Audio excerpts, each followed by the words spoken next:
So Lou, how did you happen to come to Laguna Woods? Well, my folks moved here in 1982, and the bridge club at that time was under Clubhouse 4, under the swimming pool.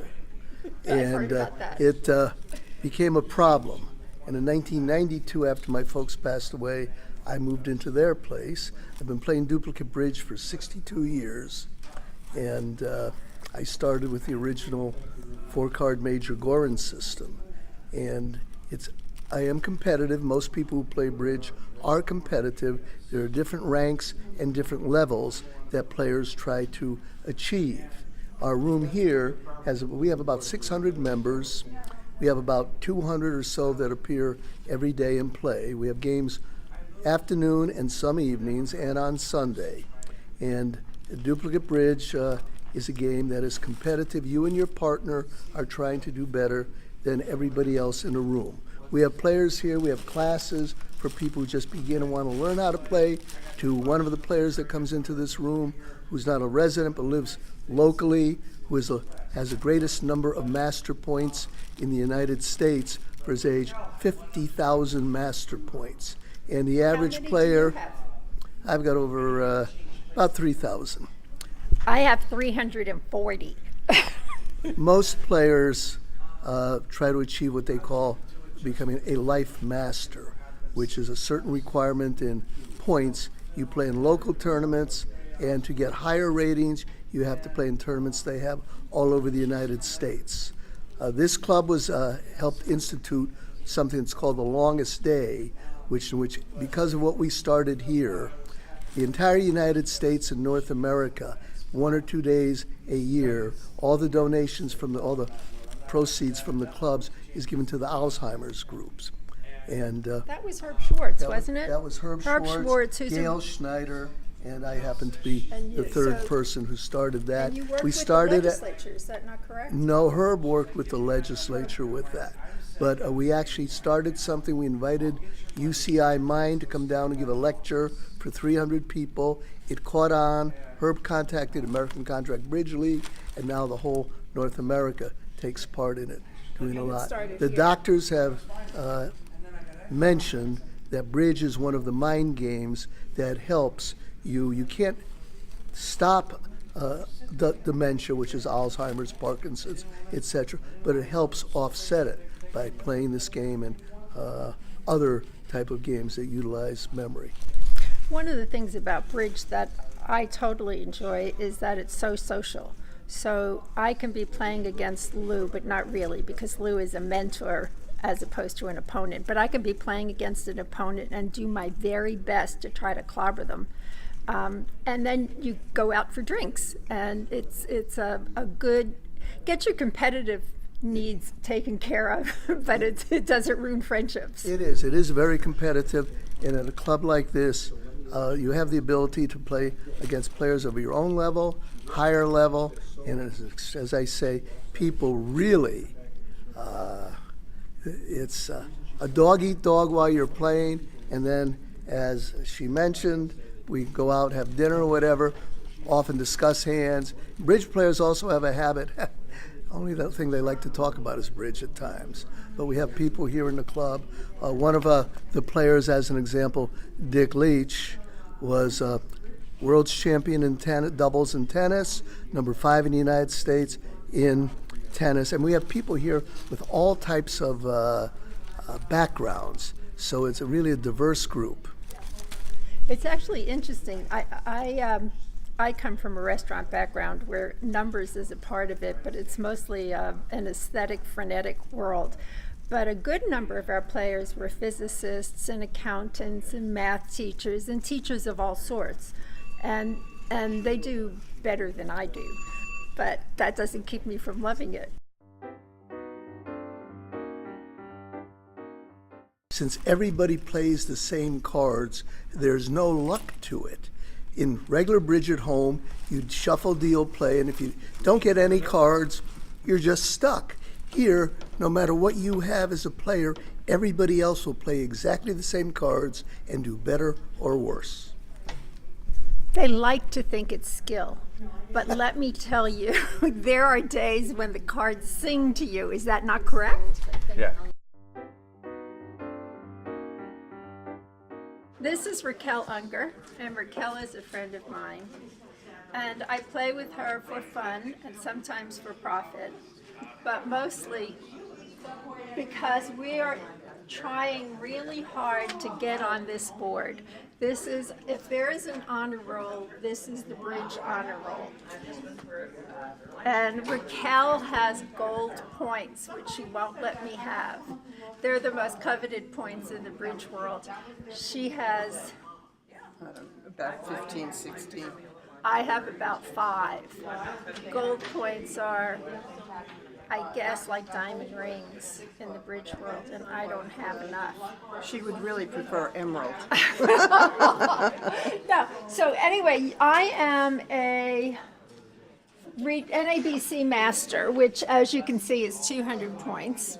And then Life Master is the goal that most people here are going for. And then you have people who have so many points, like Lou pointed out. The Mark Itabachi, who Lou was referring to, has 60,000 points, and he's considered one of the top 2 players in the United States. But He's also a professional. well, he's a professional, and that's something that the bridge world has that I don't know that other sports in Laguna Woods have. Yes. The golf must have, golf pros are the same. But we actually have people who make money playing bridge. Like how much money can you make? Millions. Is that true?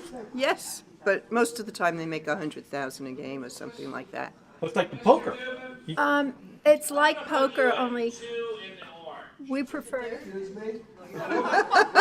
we prefer to think of it as much more intellectual than poker. Oh. This is a game of snobs. No, don't. You'll Yeah, I edit actually think that that's out. funny. Would you agree? Egos. Egos more than snobs. Snobs. She's more correct than I. But your parents used to play bridge. But they played kitchen bridge. Or Kitchen bridge. Party bridge, which basically you played in the kitchen with another couple, and they didn't have bidding boxes, and they didn't have boards. They did shuffle, deal, and play, and they argued over who could wear the readers, because they all shared readers. They didn't. Readers meaning glasses. Yeah, like glasses. That's what I remember about the bridge games at my house. My mother would say, "Give me the readers," and my father would say, "No, I need them." How fun. Yeah, so it was a totally different element, environment, and venue than we're lucky to have here. Well, I shouldn't say than we're lucky to have here. It was just very different, starting out that way. And now we have basically a professional room where we play bridge and duplicate bridge where we have bidding boxes.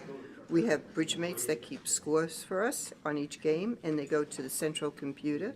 And the central computer then talks to another computer in Florida. And when we finish, we get on our phones the scores and the games of what we've done that day. And how we compete nationally. So, for instance, one day Raquel played a hand especially well, which is unusual in itself. But she played. She's a friend. Oh, help me. No, but you played the game so well that you got an email of congratulations. Right. She was one of 2 people in the United States who played the hand the way the experts thought was extremely well. So she got a congratulatory email for being number 2 in the United States to have played this hand really well. So it's in terms of Laguna Woods, I think it's called the Common Game. So we play bridge. We're part of the ACBL, and then we're part of a group called the Common Game. And people, ACBL is what? American Contract Bridge League. But we compete against hundreds of clubs in the United States. We play the exact same hands across the country. So you have a potential that you could be number 1 in the country on board number 17. And it's a nice competition. It's a fabulous competition. And because we're in this room with this computer and this setup, we can take part in that game, which is really fabulous for us because, as you see, there are people here who play the game for fun, and there are people here who are really exceptional players, and then there are people here like Raquel who you have some fundamental understanding, correct? Right. So she says she sees the hands. Is that Right, well, I see the hands, I can count the points and figure out on a basis of when I'm thinking about it of who has what, and which is an important part of the game. It's about thinking bridge and counting points. Yeah, it's almost like cheating. It's like Like card counting in 21? something like that. But I was thinking about my father used to like it when I played with him. We didn't play bridge; he played poker. If I would wear dark glasses, he could see the reflection of the cards in my hand. Oh. So what's your long-term goal since you can play here and then you're connected around the world? What are you trying to accomplish now? Well, you're always trying to accomplish better in your game. This is a game of improvement, like life. You try to get better through it. In bridge, you try to get better through bridge. In your game, basically, you start out like one section over here could be people who could be playing for 2 months. And then you have people in the room, like Joanne has just said, who've been playing for 60, 70, 80 years. I met one man when I started to play in the Towers, and this was totally amazing. And he said, how long have you been playing? I was with Margaret Klein that night. And I said, oh, just a few months. And he says, oh, I've read more books about bridge than you are old. And he was right. I said, how many books? And he said, I've read about 85 books. And I went, wow, you're right. And so there's always something more. So my objective in the game is to have a great time, meet interesting people, make a few good friends, and improve my game.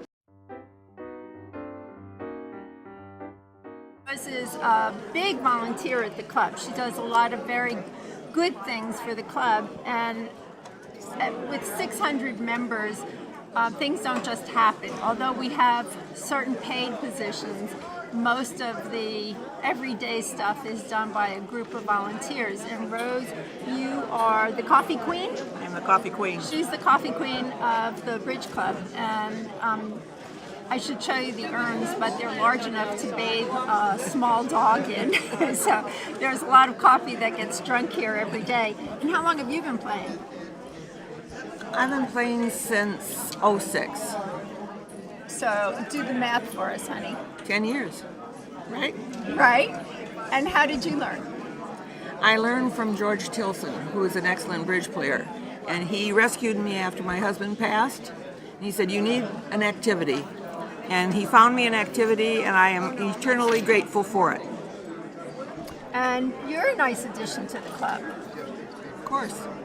Yeah, no, you are. You're another nice player. And how many people do you play with on a regular basis? Well, my partner that I started with moved to Texas, so I've had a slight upheaval in my partnerships. But I've just started playing with Millie Torres, and I'm excited about that. And I play with Donna Kruger, who has just turned 89. And she has taught me a lot about the game. Young lady, Young huh? lady. Yeah. Young lady. Beautiful young lady. A beautiful young lady. I want to know how long you've been playing the game. Here? No. I've been playing the game actually since I was 12 years old. I'll be 92 in 2 months. So I've been playing it about 80 years. And How well, I don't know. this gentleman came to my attention because he was looking for an insurance broker, and he developed a second career because his insurance broker fell so in love with him that she used, and I think she still uses him to do her commercials. Yeah. So what, at 90 you became a performer? Actually, I was only 89. He was only 89. Yes. He became Was a performer, didn't have to join SAG, and it was a lot of fun. But you're a good player. You're a nice player. Thank you. Coming from you, that's a great compliment. Because Thank you're you. a nice player, too. Thank you. And a nice player is someone who knows Someone the who game, don't fight with his partner. doesn't fight with his partner, is generous, and, Yes, I'm very and generous. wins a lot. Yes.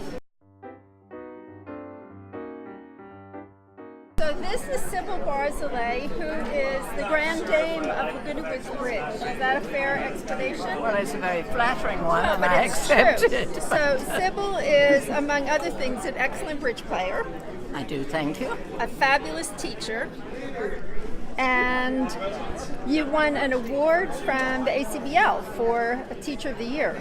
I did not, but that was nice. I had many commendations from ACBL because I enrolled more people in 1 year than anybody ever had. Yes. So, Sybil, you were a game director? I was a game director. I was a club manager. I was also the president.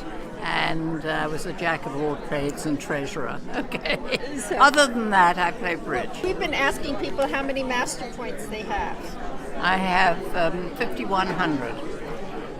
Okay.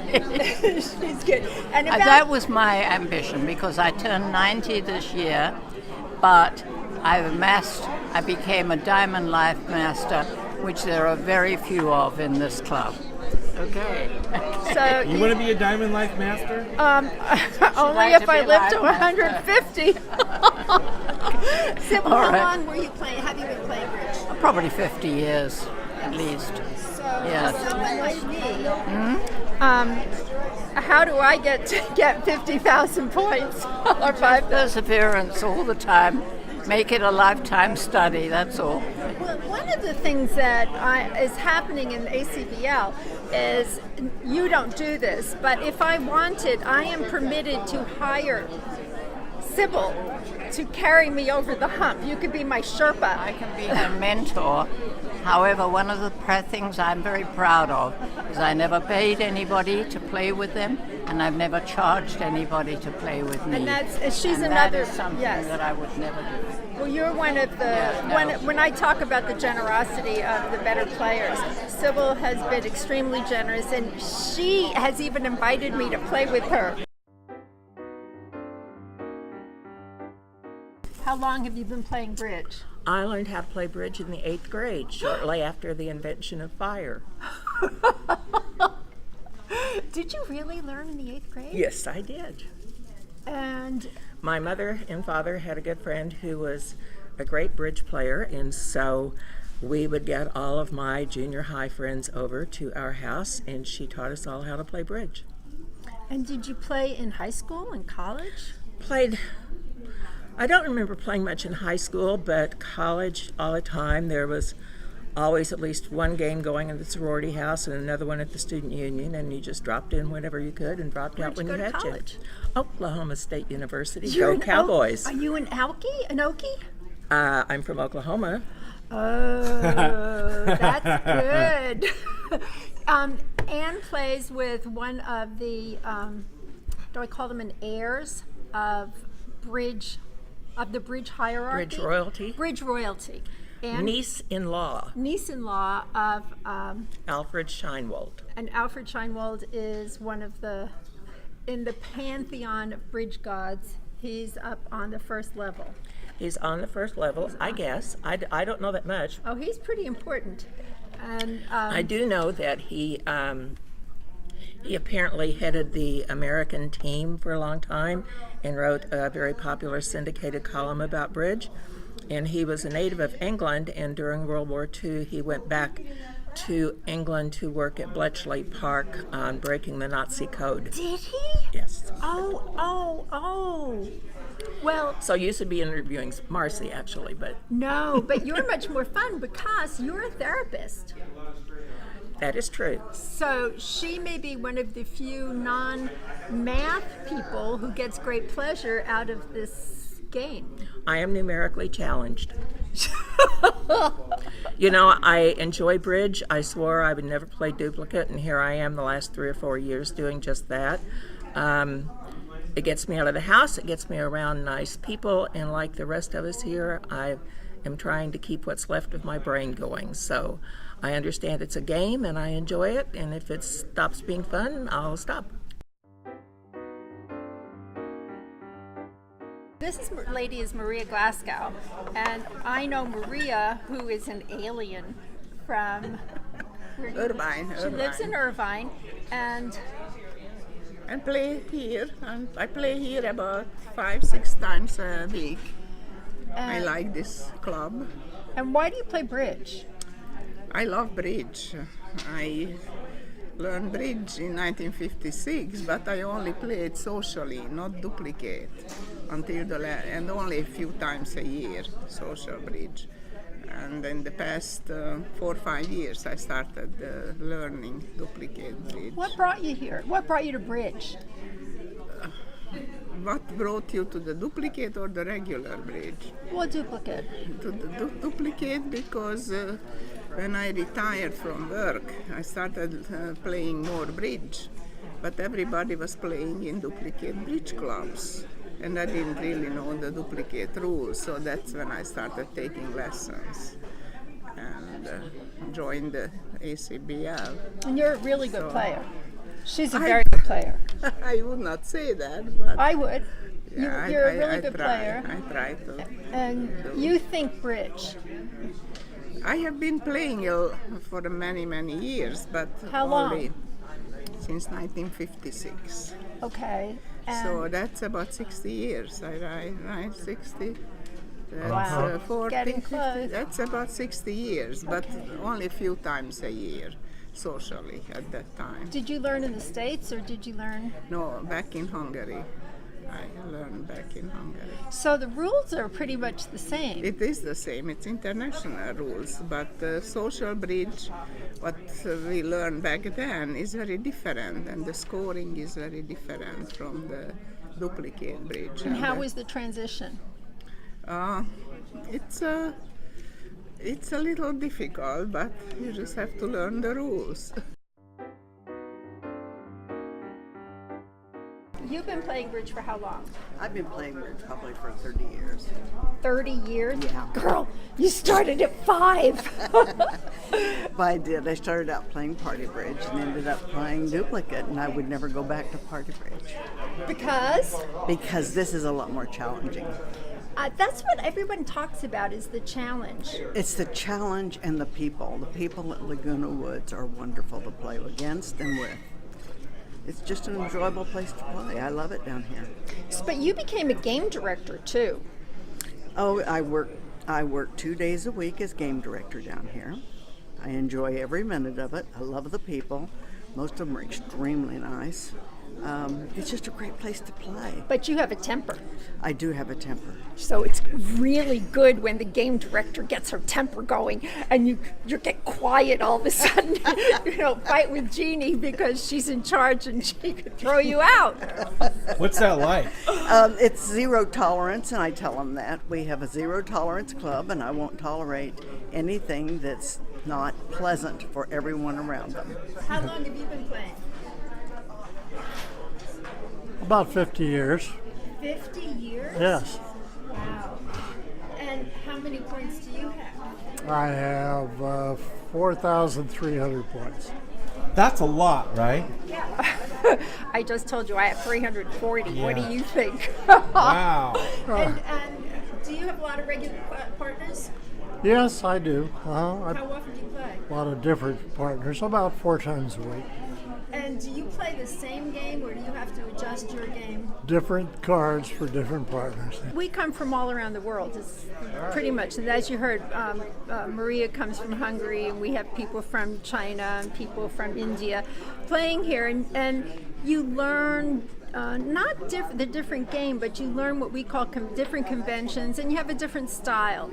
And if I want to be a successful partner of Bill's, I have to know Bill's style. If you want to have a rich tapestry of people you play with, you're not going to limit yourself to one color only. Learn all the different conventions and styles, and it not only helps you play, but it helps you to defend against people who have those style of games. Yeah. That's a really good point. My own style is a little aggressive. I'm an aggressive player. Play 2 over 1, which is a standard for most of the people in this club. And it's pretty much. I play a preemptive game if I can to disrupt the opposition. We've been told that we need to get some under 90-year-old people who play bridge, and here we are, under 90. And would you introduce yourself? I'm Judy Saxon, and I'm a bridge player. And I'm Marilyn Walsh, and I'm actually the treasurer of this club and have been for 3 years. And love playing bridge, love this club, love the community. And I think bridge is probably one of the most important things since I've retired that has contributed to my mind. And Judy, you have a lot more varied interests. I do. I'm a writer, and I used to play tennis and pickle and paddleball. And driving up here, I saw all these cars, and I think, look at all the people that play bridge here. Anyway, I'm an enthusiastic member, but yes, there's so many things to do, and I just started tango lessons a few weeks ago. Wonderful. Well, you don't talk about.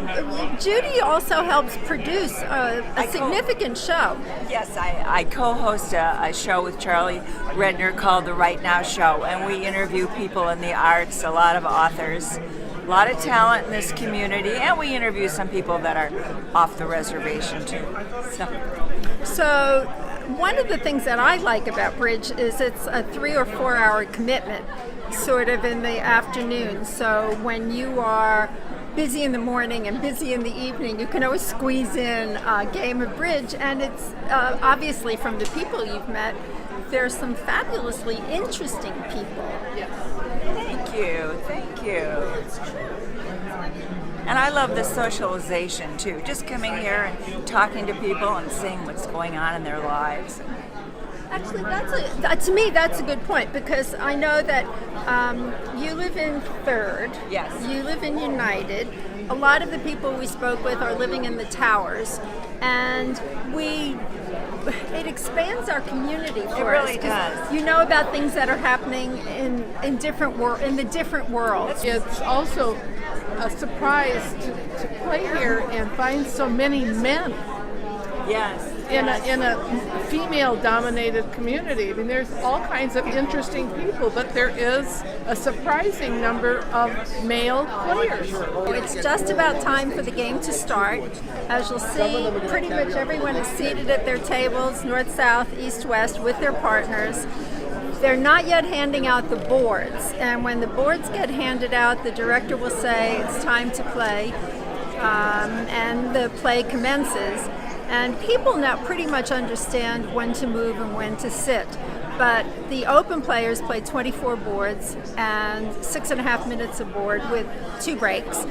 The intermediate players play 22 boards with 7 minutes a board and 2 breaks. So they both get out in about 3.5 to 4 hours, depending on how the day is going. For me, it's wonderful to see how the age groups mix, and the number of non-residents who are here and the number of residents who are here, and also that people who are physically debilitated are not hindered from enjoying a really challenging and fun part of their lives. And it's important to us that we enjoy them and what they have to offer.